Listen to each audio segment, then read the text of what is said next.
Everybody, it's Jeremy, and welcome back to Lucid's Tournament Game 7, where we are playing Helheim. It is turn 51. Let's jump into things, shall we? Alright, we've got a little bit of stuff going on. We've got Dark Knowledge, found nothing. Got some reanimation. We've got Gnome Lore, which found an enchanted tower. This is a +1 Earth Gem site. Very cool. Augury, found nothing. Reanimation. Corpse Construction. Haruspex has found a Glen of Verdant Greenery. Cool, that's a +1 nature site. No more, found nothing. Auspex found nothing. Dark Knowledge found nothing. No more. Alright, we have gotten 29 good blood sacrifices in Sanafe. Sweet. 14 in Orman. 25 in Tiny Willow. Nope. That is more of a blood economy. That's what we're looking for. So, we just got to get the scouts moving. Right? Cycling the catch of the day back and forth. And then we will be in good working order. Got a battle here between some Abyssians and Tiernog. Let's watch this real quick.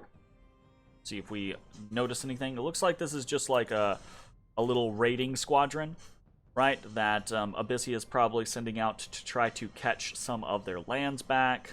An Anathemat, Salamander, and some Burning Ones. I'm assuming probably just going to bless them.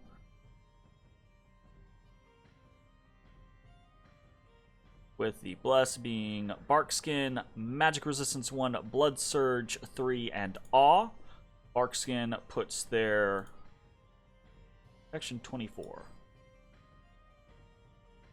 Okay, so it's +6 protection, basically. So it bumps their natural protection up to 10, which increases their protection from 18 to 24, which is pretty dope, honestly. That's a pretty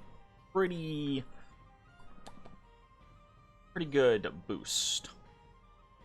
Magic Resistance 1, Blood Surge, and Awe. That makes the Burning Ones pretty damn defensive. 14 Magic Resistance on just recruitable Sacreds is pretty good, right? 24 protection is extremely high. Having Awe in the mix is also really good, and then the Burning Ones are already kind of killy with their Morning Stars. Giving them Blood Surge, right, is going to make them more killy with their attack skill and strength going up, but it's also going to, and I think importantly, give them some reinvigoration, because these guys do tend to fatigue out. Also got Fire Shields, they've got Berserker. These guys are scary. The problem, though, is that it's up against a whole hell of a lot of Tiernog troops. And they're strong, but they're not strong enough, right, like, to just ignore the Golden Spear. The Golden Spear being very, very, very good. Although, I will say, again, this is because of a +6 strength bless from Tiernog. That's why these guys are so killy. Not because they're naturally like that. That's an investment. That's a pretty hefty investment, actually. Alright, we've got some Tuatha coming in hot. These guys don't have magic weapons, though. Like, that's an issue with the Burning Ones, is they do not have magic weapons. Burning Ones come in, and they just get destroyed because they get surrounded by multiple piercing magic attacks that do good damage, and yeah, it's just this is a fucking hard thing to deal with. The Tuatha Warriors is hard. It's hard to deal with. Like, gotta admit, that's a scary bless. Okay, cool. There's also a battle in Saren Forest. We'll watch that real quick. See how that turns out. This is just a She-Lord kitted out. Ice Helmet, interesting. Probably just trying to boost resistances and get some cheap head protection. Protection 18 across the board, not bad. A little bit of reinvigoration, some Storm Spool for shock resistance. Cool. Is gonna bless. Be up against some Abyssian Infantry. These guys can pop the shit out of that She-Lord if they can hit it. Problem being, can they hit it? The defense skill of the She-Lord is up to 34. God damn. That's really high. Yeah, they're not gonna be able to hit it. That's the answer to that question. Okay, so coming in, Frostbrand. Whop. Between the high defense skill, the glamour, the mist form, the vine shield, it's just incredibly unlikely that these guys are ever going to hit this She-Lord. And we need to keep eyes on that, right? Because if we eventually have to fight them, we have to think about how do we counter.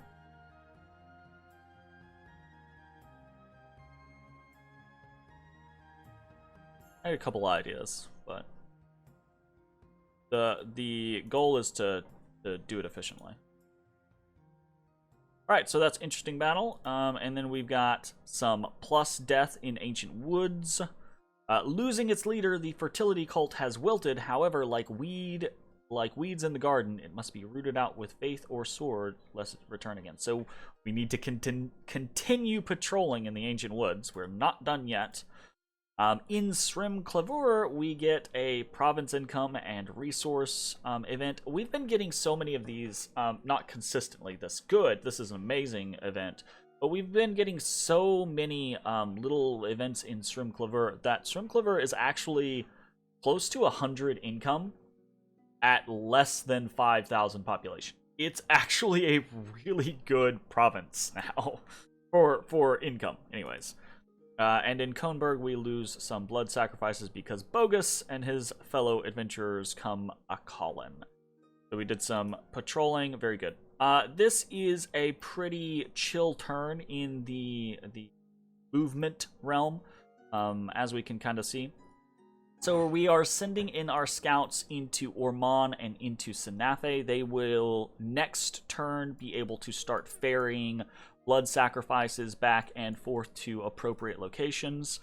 Unfortunately, we ended up having 85 blood sacrifices this turn, so just right under the cusp of being able to do a Ice Devil summons.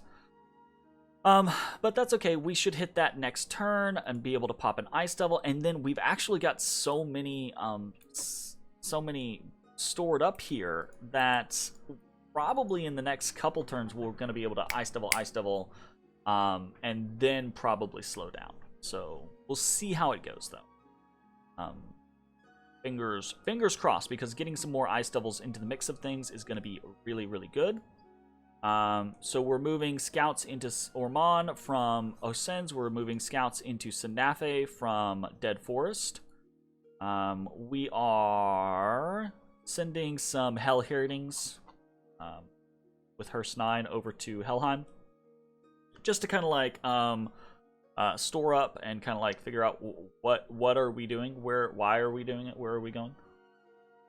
This sneaking.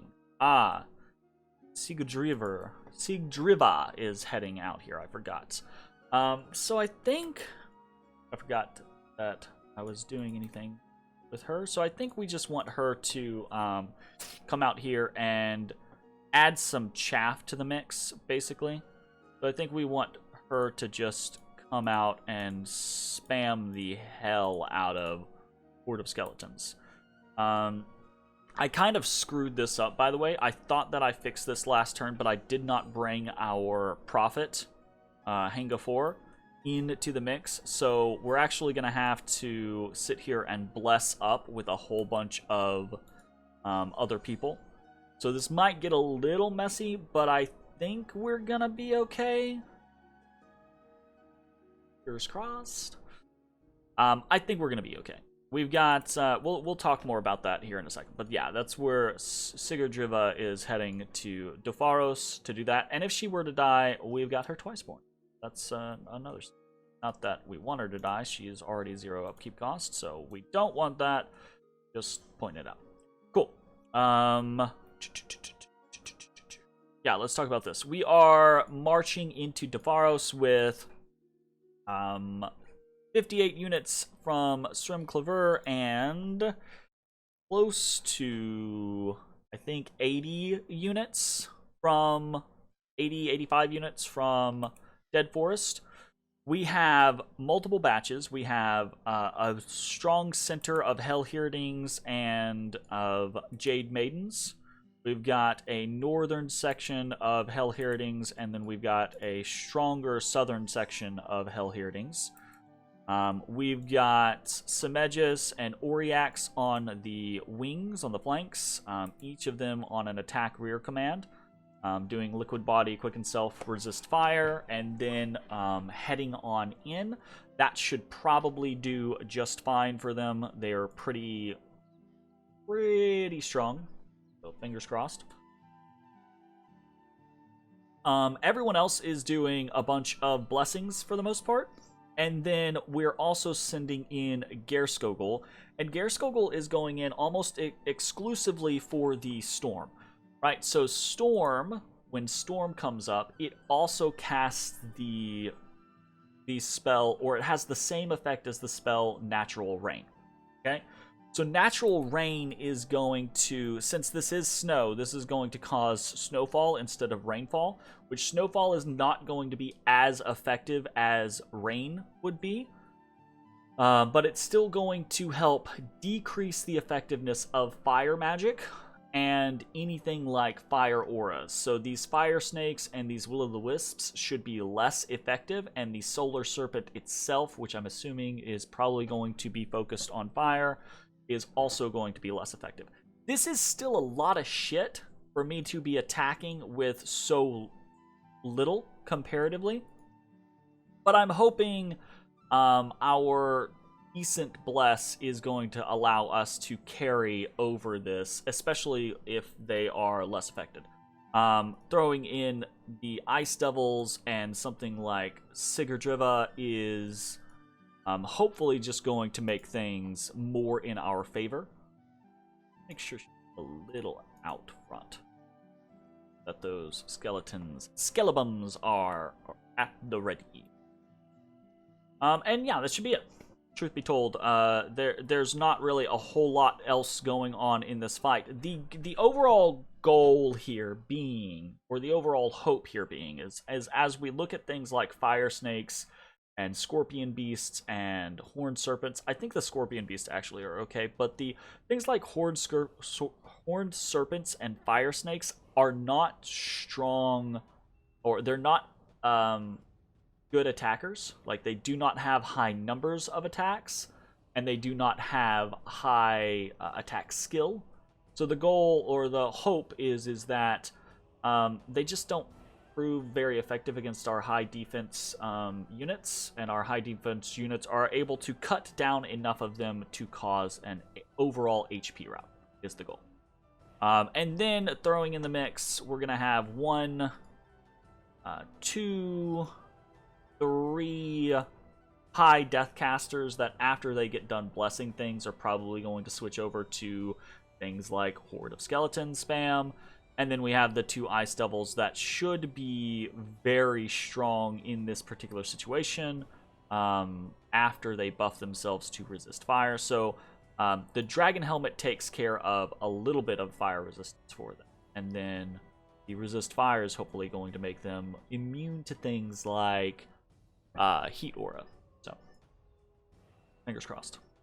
Alright, that's it as far as the attack on Defaros goes. So we're going to attack Defaros. We're going to try to see how that goes. And actually, I think I do want to go ahead and bring out Hanga 4 down to here, our prophet, so that we can move over and try to claim the throne sooner rather than later, depending on which throne it is. Research-wise, we are going to be completing Construction 6 this turn, and then up Conjuration 4 and 5. We will not, now that we're actually now that we're moving Hanga 4, we're not gonna complete Construction 6 and Conjuration 4 next turn. Otherwise we would, but that's okay. We don't need Conjuration 4 in this particular turn. It just gets us some extra stuff here or there. It's fine. We'll get it in the following turn. But yeah, so that's the current plan research-wise. Forging-wise, we're using all of our hammers. We're actually kicking up the forges. We're doing some earth boots. We're doing another Shademail Hauberkin in preparation for the hopefully coming Ice Devils, right? Setting them up. We're doing more Storm Spools. We're doing more reanimation, more corpseman construction. We're doing more site searching all over the place. We're going to do another Vine Shield, Ring of Regeneration again for the Ice Devils. We're actually going to start producing a couple Horns of Valor here or there, because I think having a Horn of Valor on someone like our main leader, like some of our Hangajots, is going to be, I think, pretty good. Stacking things for inspirational, so that take a look at that Hangajot. So these have morale 17 because they have a high squad bonus, right? But also because they have friendly dominion. I don't think this counts +3 morale. Does it count? It does. Okay, it is counting the helmet. I wasn't sure if it was or not. So +3 morale, that's pretty good. Adding in a horn, that would be +4 morale. And these are inexperienced Hellherdings. So with Hellherdings that have some experience on them, that will actually pretty easily get up to like 19, 20 morale. And 19 or 20 morale, that's pretty good. That's like you can sit there with 19 or 20 morale and expect them not to break until pretty late in a fight, and it has to go pretty poorly for you. So we're gonna produce a couple of those just to have some of them on hand. I think that will be a pretty good idea. We are doing some more Corpseman construction up here in the north, or we're starting rather Corpseman construction up here in the north. And do anything else?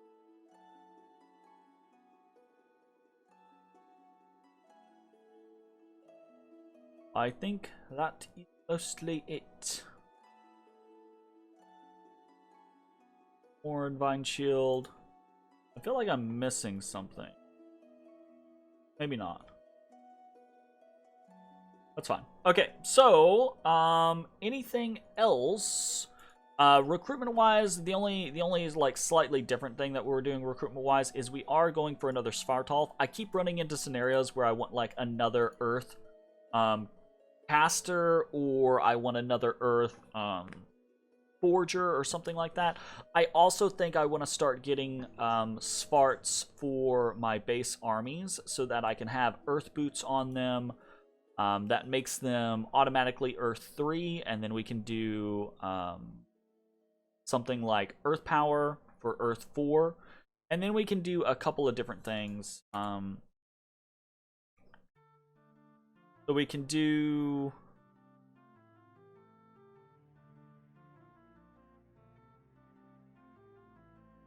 We could go up for something like Marble Warriors and try to start using that, which would actually be really good for us. We can do things like... We can already do things like Legions of Steel and Strength of Giants, but we could go up to something like Construction 7, and we could give them a gem and cast Weapons of Sharpness, which could actually be pretty good for us. Giving like a whole stack of Hellherdings armor piercing could be pretty good.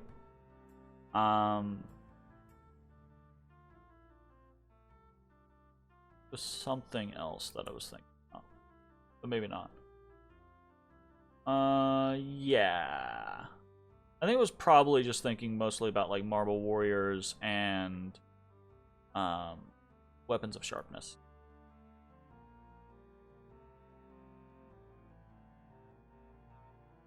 I don't know. We'll see. Anyways, I think I want another couple, 2 or 3 Svartalfs, maybe. And we'll see how it goes. Everything else has been mostly normal this turn. So we've got 2 more turns of guaranteed peace with Kalum. As we can see, Tirnanog is kind of just stomping Abyssia. So we've gotta see how that goes. I don't know if they're just going to immediately jump into battle against Hinam afterwards. We're probably going to start picking at the edges of Abyssia. I'm not sure. We might start picking at the edges of Tirnanog.